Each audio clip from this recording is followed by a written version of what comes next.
Hello, calculus. Here we go with infinite limits and limits at infinity. So the idea of seeing two different things. If you look at our two graphs here, we have two different concepts. One is the concept of an infinite limit, which means at some point, we're looking at some point, and it's going either to infinity or negative infinity. We've done this before, so if I find the limit as x approaches 2 from the left-hand side, so it's not letting me do this. As we approach 2 from the left-hand side, we're going up to infinity. As I approach 2 from the right-hand side, we're going down to negative infinity. If I look over to the g of x graph, as I approach negative 1 from the left-hand side, we're going down to negative infinity. And as I approach negative 1 from the right-hand side, we're going up to positive infinity. So an infinite limit is a limit, not 2, 1, is a limit as x approaches a, where a is a real number.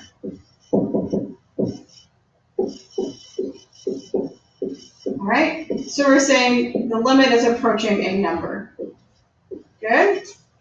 All right, look at the difference when I say limits at infinity. Now we're looking at when x approaches infinity or negative infinity.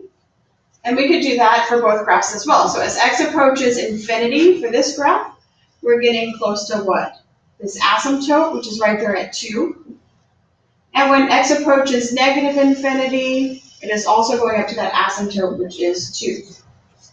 For g of x, as x approaches infinity, we're going off to positive infinity because of that slant asymptote. And as we go to negative infinity, it is also going to negative infinity, also because of a slant asymptote. So for this one, the limit as x approaches infinity or negative infinity. Oops. Here we go.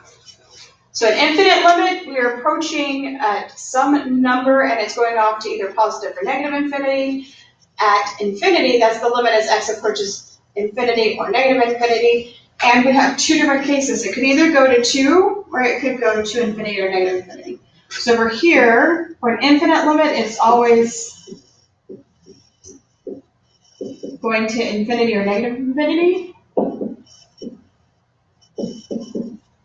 Because of what? What's making that happen? Because of the vertical asymptote, right? That's what's making it go off to infinity or negative infinity. Whereas over here, when we're looking limits at infinity, what we're really looking for is our end behavior. So here, the result is the end behavior of our graph. So that can be what? A real number. Here and here, two examples, right? And that real number is at a horizontal asymptote. So when I had a horizontal asymptote, my end behavior goes to the horizontal asymptote. Or positive or negative infinity if I have a slant asymptote. And so that's what we're going to be discovering or looking at in this lesson. All right.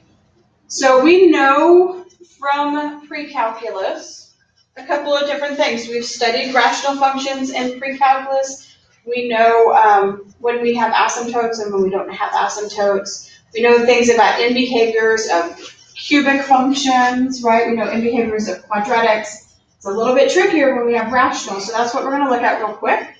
So what kind of function do we have for this first one? Negative 3x cubed plus x minus 4. What kind of function is that one? It's a cubic, Ms. Harris, because the leading term is a cube term, okay? So I have a cubic function, which either looks like this. If the leading coefficient is positive, what happens with that negative sign? Right, it flips it. So we have a graph that looks like this because of the negative leading coefficient. So as x goes to infinity, where are our y's going? Down to negative infinity. All right, this next one's a little bit trickier, right? Because it's not in a nice standard form, it's in a form where we can find our zeros more easily, but what is the degree of this polynomial? Hopefully you're saying it's degree 4, because I have 2 x's, 3, 4 x's. In fact, I've got a negative x times a negative x, comes from here, and then I have times an x times an x. So if I multiply these guys all out, it'll tell me what my leading term is going to be. So negative x times negative x is positive x squared, times x is x cubed, times x is x to the 4th. So this is going to be an x to the 4th. It does not have a leading coefficient, or more precisely, its leading coefficient is 1, which is positive. What does x to the 4th look like? In case you forgot, remember, this is your odd functions, odd degree functions look like this, or like this one is negative. Our even degree functions look like this, or like this, if it's negative. But we have a positive, so this is the shape of our graph here. And so as x goes to negative infinity, what happens to our y values? They're going up to positive infinity.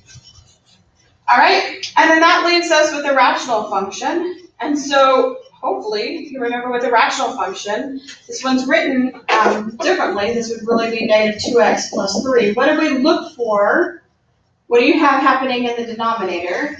I know there's a vertical asymptote where, and negative 3. But we also have to figure out where is that horizontal asymptote? Or does it have a horizontal asymptote? Does it have a slant asymptote? Or does it have no asymptote? So what happened when the degree of your numerator was equal to the degree of the denominator? So numerator equals denominator. What kind of asymptote do we have? It was horizontal, and it occurred at y equals the leading coefficient of the numerator, the leading coefficient of the denominator. For the sake of time, I'm not writing those words out, but you probably want to pause the video, because you're not going to remember what LC of n and LC of d means when you come back to review your notes for the test. But when our leading coefficient of the numerator equals the leading coefficient of the, when the degree of the numerator and the degree of the denominator are the same, then our horizontal asymptote is that the leading coefficient of the numerator divided by the leading coefficient of the denominator. So for this one, it'd be negative 2 divided by 1. So my horizontal asymptote here is at negative 2. And so I know I have a rational function with a horizontal asymptote that looks like this, right? And so as x goes to infinity, where is this guy going to go off to? That asymptote, which is horizontal, and it's at negative 2, so that's going to be my limit. So we need to dig a little deeper. Since the third example here will provide us a basis for developing our analytical process, which we can find limits at infinity for all types of rational functions. So this is just the one where the numerator is equal to the denominator. We're going to look at it for all of them. Before we do that, we're going to investigate two functions, both graphically and numerically. All right, so when you look at these two graphs,